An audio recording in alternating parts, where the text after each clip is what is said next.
Hello guys, कैसे हैं आप? सभी का स्वागत है। जय श्री राम। चलिए बात करते हैं कल के दिन निफ्टी और बैंक निफ्टी में किस तरीके से ओपनिंग देखने को मिल सकती है और एफआईएस और डीआईएस ने किस तरीके से पोजीशन बना के रखी है मार्केट के अंदर, उसको हम समझने की कोशिश करेंगे। और साथ ही साथ देखिए, अभी जो जीएसटी के ऊपर देखिए लगातार एक न्यूज आते हुए दिखाई दी। कल भी मैंने आपको बताया था कि देखिए जो 28% वाला जीएसटी है वो 18 पे आ जाएगा और जो आपका 12 वाला है वो सीधे आपके 5 पे आ जाएगा। तो ये सारी चीज़ें क्या हैं, कैसे मार्केट रिएक्ट कर रहा है इन चीज़ों के ऊपर और कैसे मार्केट और रिएक्ट कर सकता है, किस पे कितना जीएसटी लग सकता है, इसके बारे में हम बात करेंगे इस वीडियो के अंदर। तो वीडियो को बिल्कुल पूरा देखिए, चैनल को सब्सक्राइब कीजिए।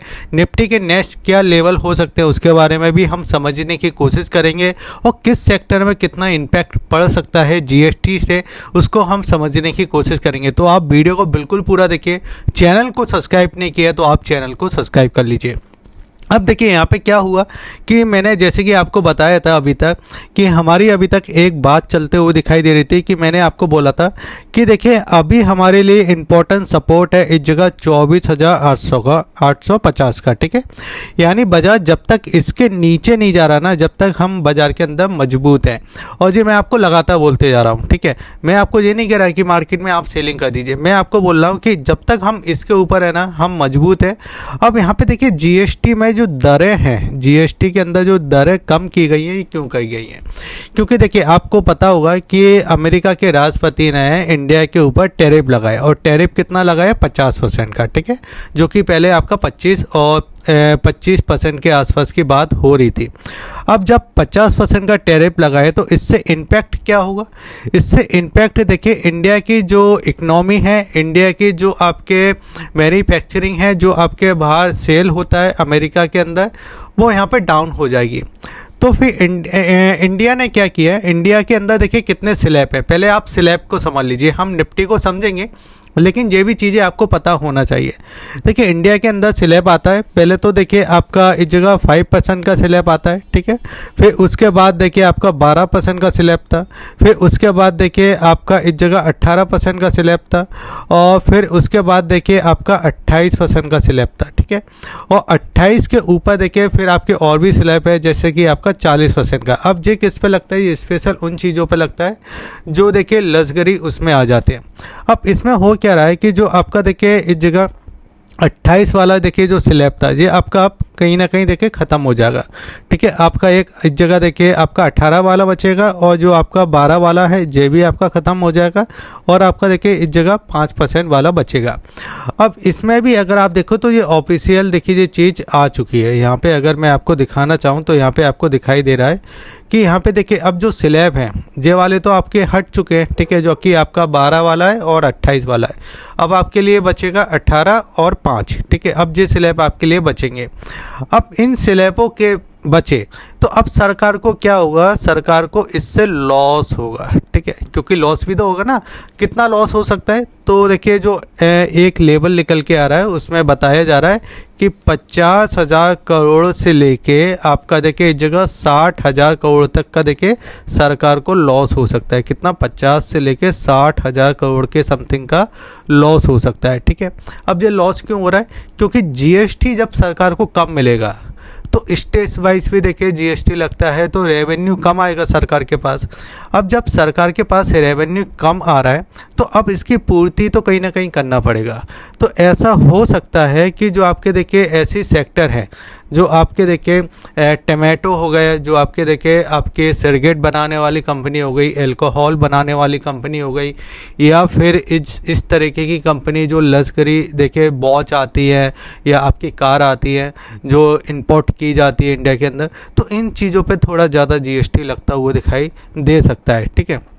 अब इससे क्या हुआ कि बाज़ार में देखिए पहले ये न्यूज़ आई, ठीक है, तो बाज़ार देखिए यहाँ से गिरा, फिर एक पॉजिटिव चीज़ निकल के आई। तो यहाँ से देखिए हमने बोला भी था कि अगर आपको सेलिंग मिलती है तो उसमें हम बाइंग करने की अपॉर्चुनिटी देखेंगे। बाज़ार में एक अच्छा खासा मूवमेंट भी देखने को मिला और इस जगह से हम बात करते हुए दिखाई दे रहा है कि मैंने आपको बोला भी था कि ऑलमोस्ट हम इस जगह देखिए 25,150 के समथिंग तो जाने की कोशिश करेंगे, ठीक है। वहाँ तक हम गए और फिर वहाँ से देखिए मार्केट थोड़ा कंसोलिडेट करता हुआ दिखाई दे रहा था। लेकिन बीच बीच में देखिए नीचे के लेवल से हमको एक बाइंग भी दिखाई दे रही थी। अब यहाँ पे हो क्या रहा है कि जो मैंने आपको बताया ना कि FIS ने अभी किया क्या है मार्केट के अंदर, कि जो आपके देखिए इस जगह पुट है और जो आपके देखिए इस जगह कॉल है, इनको क्या कर दिया, इनको शॉर्ट किया है। शॉर्ट मतलब कि अगर मार्केट इस जगह साइडवेज भी रहता है, ठीक है, थोड़ा मूवमेंट ही नहीं करता है, तो उसमें भी क्या होगा, जो प्रीमियम है वो नीचे की साइड जाएगा, उसके प्रीमियम देखिए डाउन होते हुए दिखाई देंगे। और प्लस इन्होंने किया है कि जो आपके कॉल हैं, ठीक है, जो आपके कॉल हैं इनको शॉर्ट कर दिया है। तो शॉर्ट का मतलब क्या होता है कि मार्केट में इस जगह देखिए पुट को शॉर्ट करना और कॉल को शॉर्ट करना। तो अगर देखिए मार्केट साइडवेज होगा तो कॉल का प्रीमियम नीचे जाएगा, और मार्केट अगर साइडवेज होगा तो पुट का भी प्रीमियम नीचे जाएगा।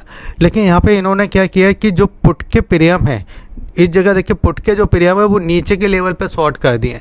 तो अगर मार्केट ऊपर की साइड जाएगा ना तो इनके प्रीमियम में देखिए इनको मुनाफा होता हुआ दिखाई देगा। अगर आपने देखा होगा कि कई तरीके से देखिए स्टैंगल बनते हैं, बटरफ्लाई स्टैंगल बनते हैं, तो इसमें पैसा अभी बनाने की कोशिश कर रहे हैं FIS, क्योंकि अभी देखिए अभी हो क्या रहा है कि टैरिफ की भी बात हो रही है, फिर GST की भी बात हो रही है, तो ये सारी चीज़ें एक साथ आ रही हैं, ठीक है। तो ये भी हम समझने की कोशिश करेंगे। अब देखिए यहाँ पे अगर मैं इसी चार्ट को लेकर आता हूँ 30 मिनट के चार्ट पे, तो मैंने आपको बोला था कि एक बार देखिए हम इस वाले जोन में अंदर आने की कोशिश करेंगे, जो कि मैंने आपको कल वीडियो बनाया था। अगर आपने चैनल को सब्सक्राइब नहीं किया तो आप चैनल को एक बार सब्सक्राइब कर लीजिए और बेल आइकन को ज़रूर दबा लीजिए, क्योंकि हर वीडियो का नोटिफिकेशन आपको मिलना चाहिए। उसके साथ साथ देखिए जो हमारा टेलीग्राम चैनल है उसको ज़रूर सब्सक्राइब कर लीजिए, जिसका लिंक मैंने आपको वीडियो के डिस्क्रिप्शन में दे के रखा है। और साथ ही साथ में अगर आपको डीमेट अकाउंट ओपन करना है तो उसके लिंक भी मैंने आपको वीडियो के डिस्क्रिप्शन में दे के रखे हैं। तो टेलीग्राम को जरूर सब्सक्राइब कर लीजिए। अकाउंट ओपन करने के भी लिंक मैंने आपको वीडियो के डिस्क्रिप्शन में देकर रखे हैं। अब यहाँ पे देखिए हो क्या रहा है कि ये हमारी वो वाली प्राइस थी, यहाँ से देखिए मार्केट में सप्लाई दिखाई दे रही थी, ठीक है। अभी गैप के साथ ओपन हुए, गैप के साथ ओपन होने के बाद भी देखिए मार्केट सस्टेन कर रहा है।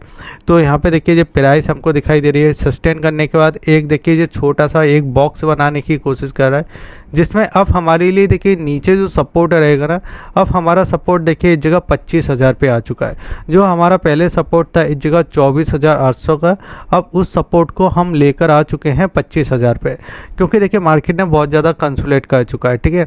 और ऊपर की साइड देखिए अब जो हमारा देखिए ऊपर की साइड रेजिस्टेंस देखने को मिलेगा, वो इस जगह देखिए आपका जो रजिस्टेंस होगा वो 25,150 के समथिंग का हमको देखने को मिलेगा। यानी 150 पॉइंटों की देखिए एक रेंज हमको यहाँ पे बनते हुए दिखाई दे रही है। एक छोटा सा देखिए बॉक्स यहाँ पे मार्केट क्रिएट करता हुआ दिखाई दे रहा है। अब यहाँ पे देखिए हो क्या सकता है कि देखिए सबसे पहले तो जैसे कि मोदी जी ने बोला था कि दिवाली को हम आपको गिफ्ट देंगे और जो GST है वो हम कम कर देंगे। तो मुझे ऐसा लगता है कि जिस तरीके की देखिए GST की प्रोसेसिंग चल रही है, ये पहले ही किया जाएगा और ये पहले ही देखिए ये न्यूज़ निकल के आ सकती है। अब इसमें हो क्या रहता है कि अगर मार्केट इसके ऊपर निकलता है, जो कि आपका 25,100 के आसपास अगर ट्रेड करता है, तो मुझे लगता है कि एक बार आप इस जगह 25,200 और 25,300 तक जाने की कोशिश कर सकते हो, अगर ये सारी पॉजिटिव चीज़ें होती है।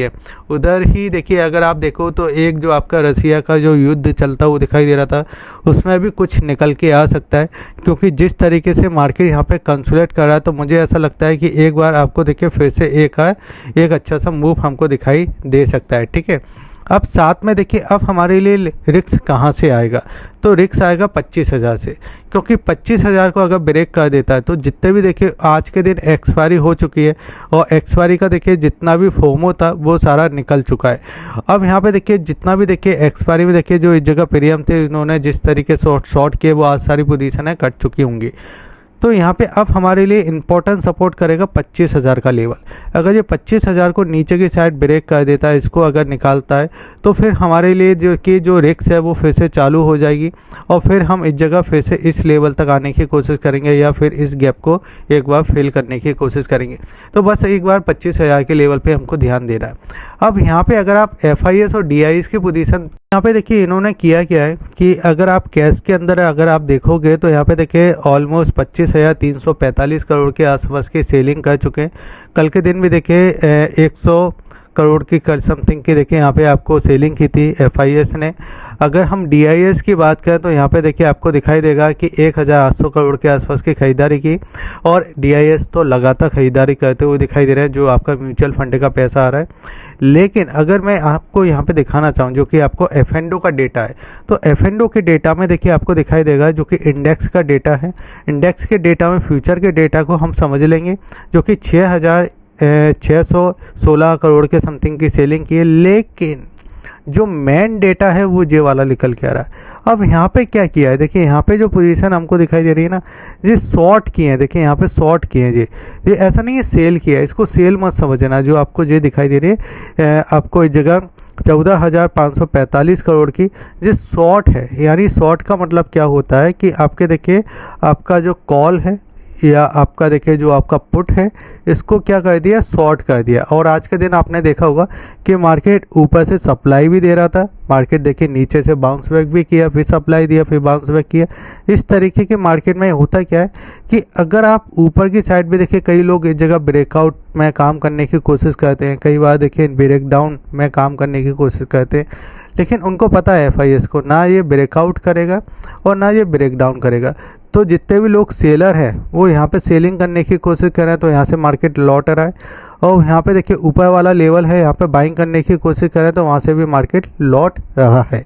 ठीक है, अब यहाँ पे इस तरीके के मार्केट में इन्होंने क्या किया है, इन लोगों ने देखिए यहाँ पे शॉर्ट कर दी पोजीशन। तो यहाँ पे ये शॉर्ट हमको यहाँ पे दिखाई देते हुए दिखाई दिए, और यही चीज़ हमको चार्ट पे भी बहुत अच्छे से दिखाई भी दी।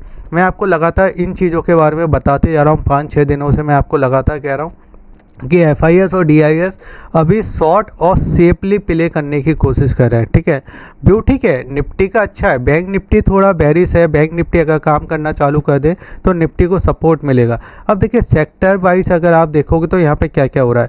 फार्मा में आज भी देखिए 1% की तेज़ी देखने वाली, रियल्टी में 1% के आसपास की तेज़ी देखने वाली, बाकी ऑयल गैस में भी ठीक था। ठीक है, न्यूट्रल के आसपास। अगर बैंक निफ्टी की बात करें, बिल्कुल 50-60 पॉइंट आपको ऊपर की साइड बंद होता हुआ दिखाई दिया। IT में भी वही चीज़ हमको दिखाई दी। लेकिन आज बेरिश क्या था, तो बेरिश देखिए आपको FMCG आज बेरिश होता हुआ दिखाई दिया, जबकि इसके लिए तो देखिए पॉजिटिव न्यूज़ था, पता नहीं क्यों बेरिश था। आज देखिए ऑटो सेक्टर भी बेरिश होता हुआ दिखाई दिया, जबकि ये चल चुका था 4% के आसपास की। मुझे अभी भी याद है कि आपका ऑटो सेक्टर 4000 पॉइंट चला था 4% के आसपास। तो यहाँ पे इनमें पहले तेज़ी बन चुकी थी, इसलिए आज थोड़ा प्रॉफिट बुकिंग दिखाई दिया। उसके बारे में हमने अपने YouTube चैनल पे भी बात किया था। अब यहाँ पे अगर आप देखोगे तो बैंक निफ्टी के बारे में भी एक बार हम समझ लेते हैं। बाकी आपने टेलीग्राम चैनल को नहीं किया सब्सक्राइब कर लीजिए, और मैंने आपको सभी लिंक दे के रखे हैं वीडियो के डिस्क्रिप्शन में। डीमैट अकाउंट भी आप ओपन कर सकते हो। अब देखिए आज के दिन अगर आप देखो ना, तो बैंक निफ्टी अब एक बॉक्स के अंदर आता हुआ दिखाई दे रहा है। अगर आप ध्यान से देखो ना, देखिए यहाँ पे हमको ओपनिंग मिलती है, ओपनिंग के बाद देखिए इस बॉक्स के अंदर देखिए बैंक निफ्टी अब काम करते हुए दिखाई दे रहा है। ये इसका देखिए अपर जोन हो गए, ये लोअर जोन है, फिर जो आपका अपर जोन है, ये लोअर जोन है, ये आपका अपर जोन है, ये आपका लोअर जोन है, ये आपका टॉप है, ये बॉटम है। ठीक है, इस तरीके से देखिए ये काम कर रहा है। अब बैंक निफ्टी में देखिए जैसे कि मैंने आपको बोला GST वाला देखिए जो चीज़ें आई निकल के, वो थोड़ा बैंकिंग सेक्टर के लिए एक थोड़ा पैनिक वाला हमको दिखाई दिया। लेकिन अब इसमें सपोर्ट क्या है, जो कि आपका 55,600 का देखिए एक हमको यहाँ पे सपोर्ट देखने को मिल रहा है। 55,600 का दिखे। ठीक है, 55,600 का एक सपोर्ट है, और ऊपर की साइड अगर आप देखोगे तो 56,000 का एक रेजिस्टेंस है। और इसमें जो रेंज निकल के आती है वो आपको देखिए 400 पॉइंटों की एक रेंज हमको यहाँ पे दिखाई दे रही है, जो कि आपको बैंक निफ्टी के अंदर यहाँ पे क्लियर कट हमको यहाँ पे समझ में आ रहा है। लेकिन बैंक निफ्टी के जब हम बड़े चार्ट को देखते हैं तो यहाँ पे हमको समझ में आता है कि मार्केट पहले इस वाले रेंज के अंदर काम कर रहा था। बैंक निफ्टी में एक अच्छा खासा देखिए समय बिताया था इस रेंज के अंदर, फिर इसके बाद ऊपर की रेंज में गया, वहाँ पे समय बिताया। लेकिन अब यहाँ पे आपको ये समझना है कि अब जो ऊपर की रेंज को ब्रेक करता है या फिर नीचे की रेंज को ब्रेक करता है। अगर ये नीचे की रेंज को ब्रेक करेगा तो फिर से हम इसी रेंज के अंदर आके फंस जाएंगे, जो कि आपका 55,400 से लेके 55,000 का एक रेंज था। उस रेंज के अंदर हम आके फिर से फंस जाएंगे। तो बस यही चीज़ निकल के आनी है कि अब जो आपके अपडेट आते हैं, जो न्यूज़ आती है, उसके हिसाब से बैंक निफ्टी काम करेगा। क्योंकि निफ्टी आपका अच्छा है, निफ्टी अच्छा काम कर रहा है, निफ्टी देखिए अभी भी अपसाइड काम कर रहा है, लेकिन बैंक निफ्टी थोड़ा कंसोलिडेट कर रहा है, थोड़ा साइडवेज हो रहा है, थोड़ा बेरिश होने की कोशिश कर रहा है। तो ये दोनों कंडीशन में बैंक निफ्टी फंसा हुआ है, ठीक है। अगर बैंक निफ्टी भी थोड़ा अपसाइड आने की कोशिश करे ना तो निफ्टी को काफ़ी अच्छा सपोर्ट मिलेगा। मैं कह रहा हूँ अगर बैंक निफ्टी ठीक भी हो जाता है ना तो आपका निफ्टी ऑलमोस्ट 25,300 के लिए तैयार हो जाएगा। लेकिन निफ्टी बैंक देखिए यहाँ पे आपका काम करता हुआ नहीं दिखाई दे रहा, बहुत ही छोटी रेंज में आपका काम कर रहा है। अब यहाँ पे एक और चीज़ निकल के आ रही है, इसको मुझे पहले लेना था लेकिन अभी मेरे को याद आई कि ऐसी खबर आ रही है सेबी के तरफ से कि आपकी जो वीकली एक्सपायरी है उसके समय बढ़ सकता है। अब समय कितना बढ़ सकता है, हफ्ते 4 होते हैं, तो ऐसा तो नहीं है कि 3 हफ्ते के अंदर लेके आ जाएंगे या 15 दिन के। ऐसा हो सकता है कि अब देखिए वीकली मंथली एक्सपायरी पहले से है, ठीक है, निफ्टी की भी है, फिर उधर सेंसेक्स की भी है। तो यहाँ पे आपकी जो एक्सपायरी है वो एक थोड़ी बड़ी हो सकती है। तो ऐसा में भी ऐसा हो सकता है कि 2 हफ्तों का एक एक्सपायरी हो जाए, ठीक है। तो मंथली में आपकी वीकली जो एक्सपायरी होती थी वो 2 ही हो, फिर आपकी मंथली एक्सपायरी हो, तो ये भी चीज़ें निकल के अभी आ सकती है। उससे भी एक हमको यहाँ पे निफ्टी में भी एक पैनिक दिखाई दिया। अब वन डे वाली चार्ट पे हम बात कर लेते हैं। तो यहाँ पे चार्ट को अगर आप देखो तो अभी ऐसे चार्ट पे देखिए, वन डे के चार्ट पे कुछ ऐसा पैनिक नहीं दिखाई दे रहा, क्योंकि हम इस जगह गैप के साथ ओपन हुए, गैप के साथ ओपन होने के बाद हायर टू हाई में काम करते हुए दिखाई दे रहे हैं। अभी हमारे लिए जे वाला जो पॉइंट है ये एक रेजिस्टेंस का दिखाई दे रहा है, लेकिन मुझे ऐसा लगता है कि यहाँ पे एक और फिर से देखिए एक अच्छा ही कैंडल बनना चाहिए जिसमें हम 25,200 के ऊपर देखिए निकलते हुए दिखाई दे सकते हैं। बस कंडीशन एक ही है कि मार्केट को अब की बार इस जगह 25,000 के नीचे नहीं जाना चाहिए। अगर इसके नीचे चला गया तो ये ऊपर से भी सप्लाई देगा, जितने भी लोग ऊपर फंसे हुए होंगे वो भी सेल करेंगे, जितने लोगों को प्रॉफिट होता है वो दिखाई दे रहा है। यहाँ से जो बायर थे, जितने भी लोग देखें यहाँ पे एंटर किए थे, वो भी लोग निकलने की कोशिश करेंगे। तो बस यही चीज़ है कि एक बार 25,000 को ब्रेक नहीं करना चाहिए। बाकी वीडियो अच्छा लगे तो आप वीडियो को लाइक कीजिए, शेयर कीजिए, सब्सक्राइब कीजिए। जय हिंद, वंदे मातरम।